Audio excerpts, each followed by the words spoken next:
जय हिंद बच्चों। तो हम आपके लिए वार्षिक परीक्षा 2025 के लिए कक्षा 11 का विषय इतिहास का प्रश्न पत्र लेकर आए हैं। यह प्रश्न पत्र आपके लेटेस्ट पैटर्न पर आधारित है। तो आप लोग इस प्रश्न पत्र को एक बार अपने वार्षिक परीक्षा 2025 से पहले एक बार जरूर देख के जाइएगा। और इसमें जितने भी क्वेश्चंस हैं वो भी आपके एग्जाम के लिए इम्पोर्टेंट हैं, तो आप लोग एक एक क्वेश्चन को अच्छे से तैयार कर लीजिएगा।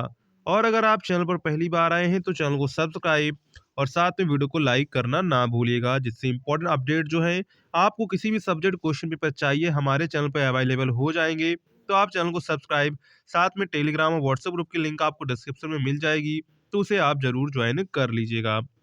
तो चलिए एक एक करके हम लोग सारे क्वेश्चंस को कवर करते हैं। तो यहाँ पर पहला क्वेश्चन हमसे क्या कह रहा है, देखो क्वेश्चन कह रहा है तांबा तथा रागा नामक धातुओं के मिश्रण में बनने वाली मिश्रण में मिश्र धातु है। तो यहाँ पर ऑप्शंस आपको दिए गए थे स्टील, कांसा, पीतल, इनमें से कोई नहीं। तो यहाँ पर राइट आंसर क्या हो जाएगा, तामा तथा रावक रागा नामक धातुओं के मिश्रण से बनने वाली मिश्र धातु कौन सी है, तो वो है कांसा मिश्र धातु। कौन सी धातु है, कांसा मिश्र धातु है। इसलिए ऑप्शन नंबर यहाँ पर आपका बी वाला करेक्ट हो जाएगा, कांसा। ठीक है। इसके बाद नेक्स्ट है मेमोस का अर्थ है, क्या है, मेमोस का अर्थ है नदी, मध्य, समुद्र, इनमें से कोई नहीं। तो यहाँ पर राइट आंसर क्या हो जाए, राइट आंसर हो जाएगा इनमें से कोई नहीं। ठीक है। इसके बाद है रोम साम्राज्य की प्रशासनिक भाषा थी। तो रोम साम्राज्य की प्रशासनिक भाषा थी तो वो थी लैटिन। कौन सी थी, लैटिन व ग्रीक। कौन सी थी, लैटिन व ग्रीक। तो लैटिन को यहाँ पर लातिनी कहा गया है, ठीक है, और ग्रीक को ही यूनानी कहा जाता है। ठीक है। तो यहाँ पर ये आपके दोनों ऑप्शंस करेक्ट हैं, लातिनी, यूनानी, यानी कि ऑप्शन डी, ए तथा बी वाला आपका ऑप्शन डी यहाँ पर करेक्ट हो जाएगा। ठीक है। इसके बाद नेक्स्ट है चंगेज खान का प्रारंभिक नाम था, क्या है, चंगेज खान का प्रारंभिक नाम था येलुचिन, वूशेर, तेमुजिन, कबुलई खान।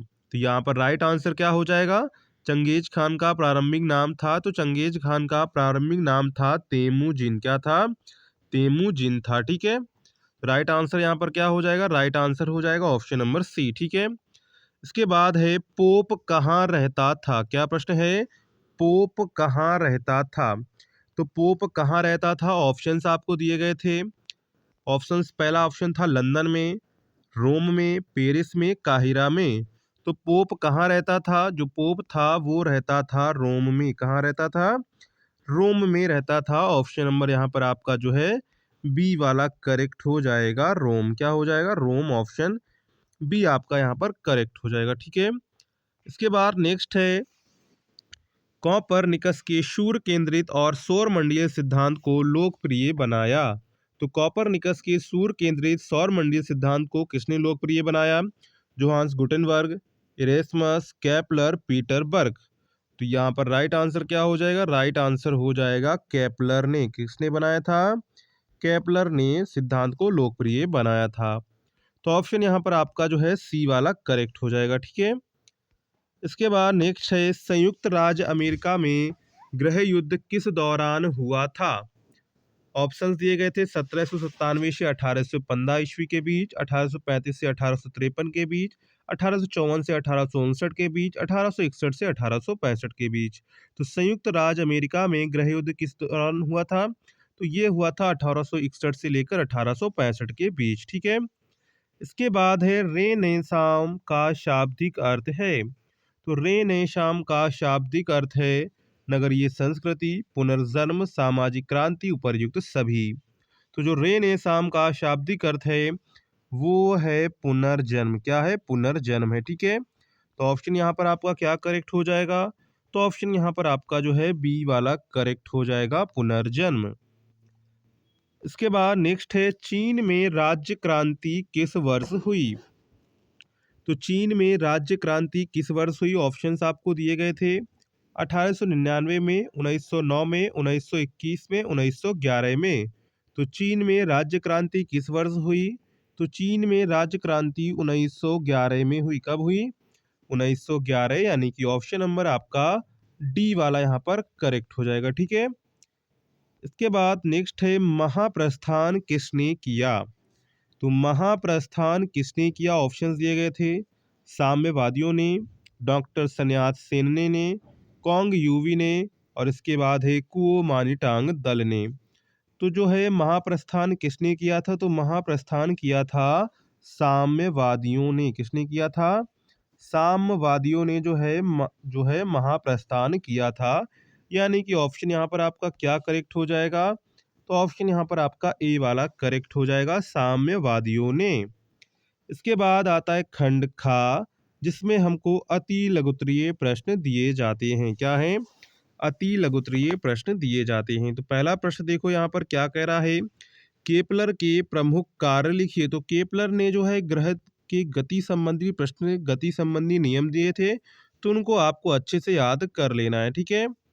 इसके बाद है मेसोपोटामिया के उर नगर की विशेषताएं बताइए। क्या पूछा गया है? मेसोपोटामिया के उर नगर की विशेषताएं बताइए। तो अगर उसकी विशेषताओं में लिखना चाहें तो हम लिख सकते हैं, उर मेसोपोटामिया का जो एक महत्वपूर्ण सुमेरियन शहर राज्य था। उर मेसोपोटामिया जो है के दक्षिण की क्षेत्र का राजधानी का भी नाम था, ठीक है। उर जो था वो मेसोपोटामिया के दक्षिणी क्षेत्र की राजधानी भी थी, ठीक है। उर में बहुत धन भी था और व्यापार में अहम भूमिका भी वो निभाता था। और जो है उर में टेढ़ी मेढ़ी सकरी गलियां भी थीं। उर में खुदाई में मिले मंदिरों के खंडरों से पता चलता है कि यहाँ एक जुगरत था। उर में नाना नाम के चंद्रमा देवता को संरक्षक देवता माना जाता है, ठीक है। उर में पहियों वाली गाड़ियां नहीं पहुंच सकती थी। तो ये सारी जो थी वो मेसोपोटामिया के उर नगर की विशेषताएं थी, ठीक है। इसके बाद है ऑगस्टस का परिचय दीजिए। क्या है? ऑगस्टस का परिचय दीजिए। ये क्या था? ये जो है प्राचीन रोम का पहला सम्राट था। क्या था? जो है प्राचीन रोम का पहला सम्राट था। जो ऑगस्टस था वो 44 ईसा पूर्व में जूलियस सीजर की हत्या के बाद सत्ता में आया था। और 27 ईसा पूर्व में ऑगस्टस ने रोम के गणराज्य को पुनर्स्थापित किया। हालांकि उसने खुद को प्रिंसिप्स या रोम के प्राथमिक नागरिक के रूप में सभी वास्तविक शक्ति बरकरार रखी। ठीक है, इसके बारे में इतना आप लिख सकते हैं, ठीक है। इसके बाद है यूरोप के लोग उत्तरी अमेरिका में सबसे पहले कहाँ बसे थे? तो यूरोपीय जो लोग थे उत्तरी अमेरिका में सबसे पहले बसे थे नॉर्वेजियन वाइकिंग्स में। कहाँ बसे थे? नॉर्वेजियन वाइकिंग्स में, जो करीब 1000 ईस्वी में वहां पहुंचे थे। वाइकिंग्स ने न्यू फाउंड लैंड में एक कॉलोनी बनाई थी और इसे वाइनलैंड कहा था। वाइन किंग्स ने इस क्षेत्र में कुछ शुरुआती बस्तियां भी बसाई थी। हालांकि हाल के शोधों से पता चला है कि वाइन्स ने इस क्षेत्र पर सिर्फ थोड़े समय के लिए ही कब्जा किया था, ठीक है। तो यूरोप के जो लोग थे उत्तरी अमेरिका में सबसे पहले कहाँ बसे थे? तो ये बसे थे नॉर्वेजियन वाइन किंग्स थे, ठीक है, जो करीब 100 ईसा पूर्व में वहां पहुंचे थे। वाई किंग्स ने न्यू फाउंडलैंड में एक कॉलोनी बनाई थी। तो कहाँ बनाई थी? न्यू फाउंडलैंड में एक कानूनी जो है कॉलोनी बनाई थी, ठीक है।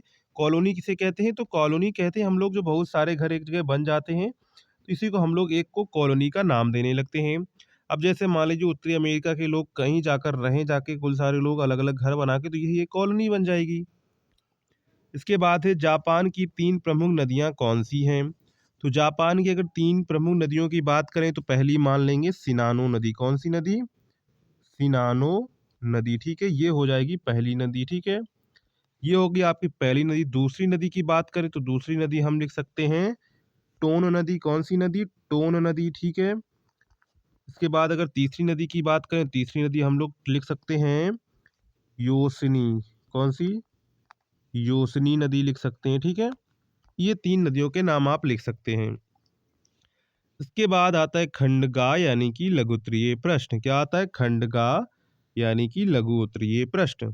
तो लघु उत्तरीय प्रश्न में देखो क्या पूछा गया है। इंपॉर्टेंट सारे क्वेश्चंस हैं, इनको आप अच्छे से तैयार कर लीजिएगा, ठीक है।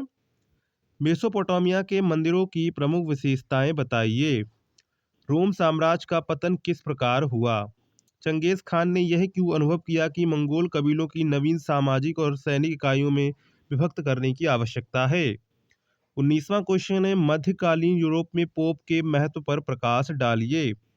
और इसी में आपका 20 क्वेश्चन था पुनर्जागरण के गहरे क्या प्रभाव पड़े? गोल रस का अर्थ एवं महत्व बताइए। तो ये जो सारे हैं लघुत्तरीय प्रश्न हैं, तो इनको आपको कम से कम एक-एक पेज में आंसर्स को करना है, ठीक है? ये सारे क्वेश्चंस आपके एग्जाम के लिए इंपॉर्टेंट हैं, ठीक है?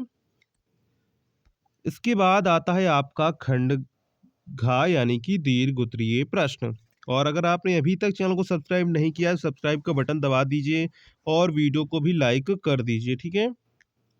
पहला प्रश्न है 22, मेसोपोटामिया की विश्व सभ्यता की क्या देन है? यानी कि मेसोपोटामिया जो है वो विश्व सभ्यता की उसमें क्या देन है? अथवा रोमन साम्राज्य के आर्थिक विस्तार पर प्रकाश डालिए। तो यहाँ पर है आप दोनों में से कोई एक क्वेश्चन यहाँ पर कर सकते हैं, जो भी आपको अच्छा लगे, ठीक है, जो आपको आता हो। इसके बाद है मंगोलों ने कोरी धमकियां ही नहीं दी, उन्हें चरितार्थ भी कहा, इसके पक्ष में तर्क दीजिए। मंगोलों ने कोरी धमकियां ही नहीं दी, उन्हें चरितार्थ भी कहा, इसके पक्ष में तर्क दीजिए। अथवा सामंतवाद क्या है, इसके राजनीति तथा आर्थिक परिणाम लिखिए। क्या है सामंतवाद, क्या है इसके राजनीतिक तथा आर्थिक परिणाम लिखिए। तो यहाँ पर भी आप ऊपर दोनों में से कोई एक यहाँ पे आपको करना है, ठीक है। इसके बाद है 24 क्वेश्चन, मानवतावादी विचारधारा की विशेषताएं लिखिए अथवा साम्यवादी शासन की स्थापना के बाद चीन में हुई प्रकृति पर प्रकाश डालिए, ठीक है। तो यहाँ पर इन दोनों में से कोई आप एक कर सकते हैं। इसके बाद आता है खंड इंज्ञा। तो यहाँ पर जो है निम्नलिखित तिथियों से संबंधित घटनाओं के नाम लिखिए। 428, 486, 17,711, 1206 ईस्वी, 510 ईस्वी, 776 ईस्वी, 1453 ईस्वी, 1857 ईस्वी। इसके बाद है ये देखो 1857 फ्रांसीसी क्रांति हुई थी, 1499, 1300 ईस्वी।